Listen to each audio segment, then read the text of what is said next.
हाँ बेटा 10+1 पिछले लेक्चर में हमने जो फिज़िक्स की यूनिट फर्स्ट में कुछ इम्पोर्टेंट चीज़ें पढ़ी थी। यूनिट फर्स्ट की इम्पोर्टेंट चीज़ों में हमने देखा था, जैसे व्हाट इज़ एसआई। एसआई क्या था, जैसे यहाँ पे इसको मैं रफली अलॉट कर लेता हूँ। This is my rough section, जिसमें आपको बताता रहूँगा व्हाट इज़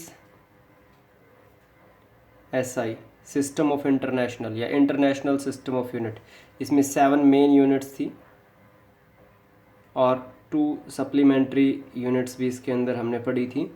जो मेन यूनिट्स थी उसमें मैं बता रहा हूँ आपको, मास के लिए किलोग्राम, डिस्टेंस के लिए मीटर, टाइम के लिए सेकंड, इलेक्ट्रिक करंट के लिए एम्पियर, लुमिनस इंटेंसिटी कैंडेला या फिर टेम्परेचर के लिए केल्विन, उसके बाद क्वांटिटी ऑफ मैटर के लिए मोल।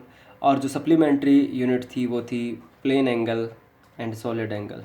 Plane angle and solid angle. Plane angle के लिए जो यूनिट थी वो थी रेडियन एंड सॉलिड एंगल के लिए जो यूनिट थी वो क्या थी, स्टेडियन। ठीक है, तो ये हमने पिछले लेक्चर में system of unit and SI के बारे में बात की थी।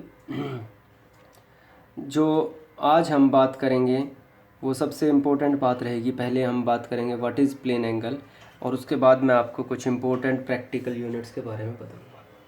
प्लेन एंगल, जनरली एंगल जिसको आज तक आपने पढ़ा है 8th 9th 10th, जब से आपने ज्योमेट्री करनी शुरू की है तब से आप एंगल को लगातार पढ़ते आ रहे हो। So what is a plane angle? Angle on any plane. Angle on any plane, इसके लिए हम क्या करते हैं, हम कोई लाइन सेगमेंट ड्रॉ करते हैं लाइक दिस। ठीक है, उसके बाद एक कर्व लगाते हैं ऐसे। अगर आप कंपास की हेल्प से बनाते हो या डी की हेल्प से, तो डी की हेल्प से तो डायरेक्ट आप एक निशान लगाते हो ऐसे डी पे रीडिंग को देखते हुए, और आप इस निशान को मिला देते हो यहाँ पे। तो ये 2 डायरेक्शंस हो जाती हैं और इनके बीच ये जो एंगल है, for example I am saying that this is 45 degree. तो ऐसे आपके टीचर ने आपको एंगल बनाना सिखाया होगा। अगर इसी डायग्राम में मैं आपसे बात करूँ कि what is this angle, what is this angle, all these are 45 degrees. ठीक है, ये सारे के सारे क्या हैं, 45 डिग्री। तो क्या चीज़ है जब आप इसको यहाँ से यहाँ टच कर रहे हो, या मैं इसका कह देता हूँ oh, this is A1, this is B1, this is A1 B1 C1, this is A2, this is B2, this is C2। ठीक है, तो क्या चीज़ है जो इनमें कांस्टेंट रह रही है? अगर मैं इस कर्व को कंप्लीट करूं तो कहीं ना कहीं पे एक सर्कल बनेगा। इस कर्व को अगर कंप्लीट किया जाता है जस्ट लाइक दिस, तो आपको एक सर्कल बनता हुआ दिखाई पड़ रहा है। अगर इस कर्व को कंप्लीट करूं तो यहाँ पर भी एक सर्कल बनता हुआ आप देखेंगे,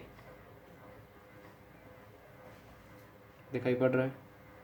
अगर इस कर्व को कंप्लीट करूँगा तो थोड़ा बड़ा हो जाएगा, लेकिन वहाँ पर भी कहीं पर भी बीच में कोई भी आप एक आर्क ले सकते हो और उसके लिए कोई ना कोई नया सर्कल आप ड्रॉ कर सकते हो। हर आर्क के लिए एक सर्कल होगा, क्योंकि हर आर्क का रेडियस क्या है, अलग अलग है। तो जैसे जैसे ये आर्क की लेंथ बढ़ती जाएगी वैसे वैसे ये रेडियस भी क्या होता जाएगा। जैसे ये पहला सर्कल मैं कह देता हूँ C1 और दूसरा सर्कल C2 और तीसरा सर्कल जो यहाँ पे ड्रॉ नहीं किया गया है उस सर्कल को मैं क्या कह देता हूँ, C3। तो सर्कल C1 का रेडियस आपको दिख रहा है OA1 है, ये मैंने थोड़ा सा बोल्ड कर दिया है, दिस इज OA1। सर्कल जो C2 है उसका जो रेडियस है वो O से लेके B1 तक है, this is the radius of C2, क्योंकि इसकी जो आर्क है वो क्या है, B1 B2। सर्कल C3 जो है उसका जो रेडियस है that is from O to C2। ये मतलब जैसे जैसे आर्क इंक्रीज होती जा रही है उसी के कॉरस्पॉन्डिंग रेडियस भी क्या होता जा रहा है, बढ़ता जा रहा है।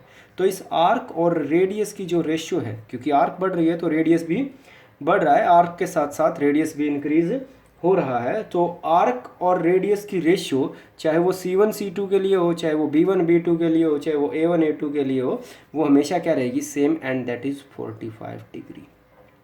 सो angle is defined as the ratio of arc to the radius, arc to the radius. इसको आप डिनोट करने के जनरली क्या यूज़ करते हो, theta. So theta is equal to arc by radius. अब अगर आप 45 डिग्री का कहीं पर भी कितना भी बड़ा या छोटा एंगल बनाते हो तो आपको ऑब्वियसली दिखाई पड़ेगा, अगर आर्क बड़ी होती जाती है 45 डिग्री का बड़ा एंगल से, मतलब उसके लिए कोई बड़ी आर्क आप यूज़ करते हो। एंगल तो 45 डिग्री है, कॉन्स्टेंट रेशियो है, लेकिन अगर आर्क की लेंथ बढ़ती है तो उसी के कॉरस्पॉन्डिंग रेडियस की लेंथ भी बढ़ जाएगी, जबकि थीटा क्या रहेगा, same 45 degree. So this is plane angle, this is plane angle in which we can say that it is ratio of arc by radius. So इसकी जो एसआई यूनिट है वो अभी अभी आपको बताई थी, रेडियन है। कुछ और यूनिट मैं आपको बता रहा हूँ, इंपॉर्टेंट प्रैक्टिकल यूनिट्स की बात चल रही है, तो यूनिट्स फॉर प्लेन एंगल। सबसे छोटी यूनिट जो हम यूज़ करते हैं दैट इज सेकेंड। एंगल की एक यूनिट होती है सेकेंड, जैसे आप टाइम के लिए यूज़ करते हो वैसे ही एंगल की सेकेंड होती है, उसको रिप्रेजेंट करते हैं डैश के साथ। जैसे मैं कहता हूँ 45 है, ये ऊपर 2 डैश जब मैं लगाता हूँ तो इसको बोलते हैं second for the measurement of angle. तो सबसे छोटी यूनिट होती है सेकेंड। उसके बाद होती है मिनट, जैसे टाइम के लिए होती है, जैसे मैं कह दूँ 30 मिनट, तो एक डैश रिप्रेजेंट करता है मिनट को। और जैसे आपके टाइम के लिए होती है वैसे बिल्कुल सेम एंगल के लिए भी 1 second is equal to 1/60 minute. ये आपको लिखने की जरूरत नहीं कि सेकंड या मिनट होती है, आपको याद रखनी है कि 1 second is equal to 1/60 minute. और मिनट के बाद अब अगली यूनिट आती है डिग्री, और जो 1 मिनट होती है that is equal to 1/60 degree. अब एसआई यूनिट होती है 1 degree is equal to π/180 radian. ये रिलेशन आपको याद रखनी, इंपॉर्टेंट रिलेशन है। 1 degree is equal to π/180 radian. और अगर 180 को उधर ले जाओगे तो आपके पास जो आप रिजल्ट यूज करते रहो अभी तक, and pi is equal to pi radian, आप इसको पूरा लिखिएगा, pi radian is equal to 180 degree. ठीक है, 180 डिग्री पाई रेडियन, ये पढ़ते हो आप, pi is equal to 180, 2 pi is equal to 360, so pi radian is equal to 180 degree. ठीक है ना। So second, minute, degree, and SI unit is again radian for the measurement of plane angle. This is a basic description about plane angle. Solid angle हमारा उतना use का नहीं, हम अपनी regular classes जब होती हैं उसके बारे में पढ़ेंगे। अभी हम सिर्फ ट्रैक पे सिलेबस लेके आ रहे हैं। सो द फंडामेंटल फिजिक्स के जो वेरी फर्स्ट यूनिट है उसके हम बिल्कुल इंपॉर्टेंट डेरिवेशंस को कर रहे हैं। जैसे अभी हम फर्स्ट यूनिट का बी पार्ट कर रहे हैं, उसके बाद सी पार्ट से कुछ चीज़ें पढ़ेंगे, ऑर्डर ऑफ मैग्नीट्यूड वगैरह, डी पार्ट में डायमेंशनल एनालिसिस और एरर्स ऑफ मेजरमेंट भी देखेंगे। So this is plane angle.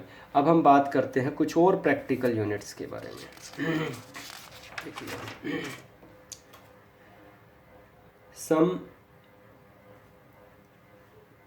important practical units। देखिए, किसी भी क्वांटिटी को मेजर करने के लिए 2 टाइप से यूनिट बनाई जाती हैं, for small measurement and for large, for microscopic and for macroscopic. Macro means large. अभी मैं बात कर रहा हूँ ये मैक्रोस्कोपिक लेवल के ऊपर डिस्टेंस की कुछ यूनिट की बात कर रहे हैं। ठीक है, इस पेज को हम तो पार्टीशन में डिवाइड कर लेते हैं। सबसे पहले यूनिट जो है वो फर्स्ट यूनिट हम यूज़ करेंगे astronomical unit. Astronomical unit, astronomical unit is a unit which is used for the measurement of very large distance in generally for astronomical objects। Astronomical object कौन से हैं, जैसे सन है, स्टार्स है, मून है, इन सब के डिस्टेंस को मेजर करने के लिए ये मैक्रोस्कोपिक बड़ी बड़ी यूनिट है, मैं आपको बता रहा हूँ। तो इसको कैसे डिफाइन किया जाता है, what is one astronomical unit. अब आपको लिखते हैं one astronomical unit. One astronomical unit is the average distance, is the average distance between the center of sun and center of earth। तो क्योंकि जो सन है उसके अराउंड जो अर्थ का पाथ है वो that is not a perfect circular path, और ना ही जो सन है वो अर्थ के एग्जैक्ट जो सन है वो अर्थ के ऑर्बिट के एग्जैक्ट सेंटर पे है। इस तरीके से सन जो वो सन के अराउंड अर्थ रोटेट करती है। तो कभी अर्थ फार अवे होती है, कभी क्लोजर होती है। तो हम इसमें ना ही दूर वाला डिस्टेंस ज़्यादा लेते हैं, ना कम वाला डिस्टेंस यूज़ करते हैं, हम एवरेज डिस्टेंस यूज़ करते हैं। एंड 1 एस्ट्रोनॉमिकल यूनिट आप याद रखनी है आपको ये value 1 AU is equal to, आपको याद रखनी 1 AU is equal to 1.496 into 10⁻11 metre. आप इसको राउंड फिगर में यूज़ कर सकते हो। 1.5 इंटू 10⁻11 मीटर, किलोमीटर में कन्वर्ट करो या सेंटीमीटर में वो आप कर सकते हो, और 1.5 इंटू 10⁻8 किलोमीटर।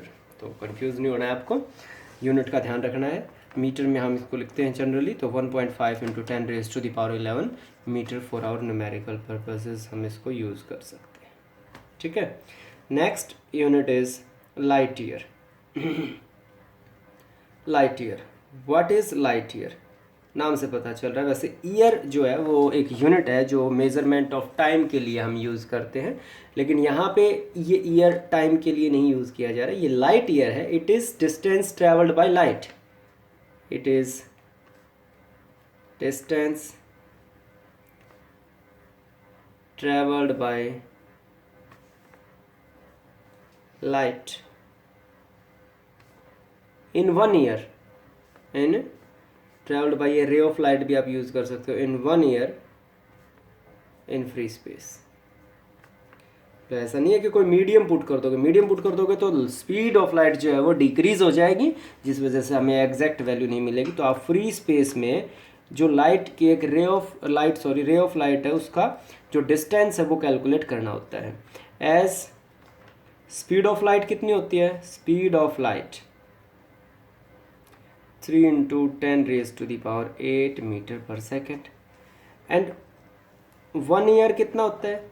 1 ईयर, अभी आपको जो ये क्या मतलब 1 ईयर को आप सेकंड में कन्वर्ट करेंगे, क्योंकि टाइम की ऐसा यूनिट क्या होती है? Second. 1 year is equal to 365 days into 24 hours into 60 minute into 60 second, ये सेकेंड्स होते हैं।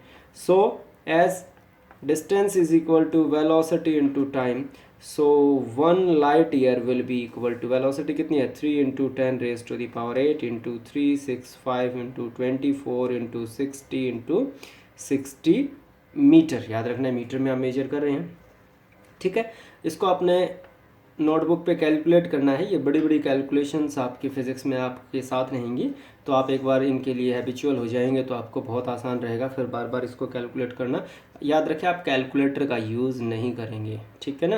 Up to 12th level your calculator is strictly prohibited either for small calculation or large calculation, either it is a scientific calculator or a simple calculator। आप कोई भी calculator use नहीं कर सकते हो अप टू 12th लेवल। सो इसको अगर आप कैलकुलेट करते हो तो मेरे को ये वैल्यू याद है, इसको आप लिख सकते हो 9.46 इंटू 10⁻15 मीटर। ये देखिएगा, इसकी 11 मीटर, ये 15 मीटर, तो ये काफ़ी इससे बड़ी है। से दिस इज इक्वेशन सेकेंड, और जो 11 मीटर वाली ये थी इसको मैं क्या कहता हूँ? Equation first. अब जो थर्ड यूनिट आती है that is parallactic second. It is parsec. इसको डिनोट किससे करते हैं? पर सेक से। सो व्हाट इज़ 1 पर सेक? 1 पर सेक। अब इसको थोड़ा सा समझने के लिए आपको एंगल जो आज आपको बताया गया था वो बहुत ज़रूरी है, ठीक है। Angle is equal to arc by radius. तो जैसे जैसे आर्क बढ़ती जाएगी वैसे वैसे रेडियस भी बढ़ता जाएगा। तो इसमें देखिएगा, मैंने अभी पीछे आपको बताया था कि जैसे जैसे आर्क बढ़ती जा रही है वैसे वैसे रेडियस भी बढ़ता जा रहा है। अगर मैं कह रहा हूँ कि आपको एंगल 45 डिग्री रखना है और आर्क आपको बनानी है 1 एस्ट्रोनॉमिकल यूनिट लॉन्ग, तो काफ़ी बड़ी आर्क बनेगी, तो रेडियस भी काफ़ी बड़ा बनेगा, तभी जो रेशियो वो क्या आएगी? कांस्टेंट आएगी। लेकिन अभी आपको 45 डिग्री एंगल नहीं चाहिए, आपको एंगल चाहिए 1 सेकेंड। आपको एक ऐसी 1 एस्ट्रोनॉमिकल यूनिट लॉन्ग आर्क लेनी है जो 1 सेकेंड का एंगल बनाएगी। जैसे ये एक आर्क है जो कितनी लेंथ रखती है? 1 AU, और इसका जो एंगल है कहीं पर भी जाके कितना बनना चाहिए? 1 सेकेंड। This is 1 second. तो इस एस्ट्रोनॉमिकल यूनिट डिस्टेंस के लिए कोई ना कोई रेडियस जरूर होगा। This OA,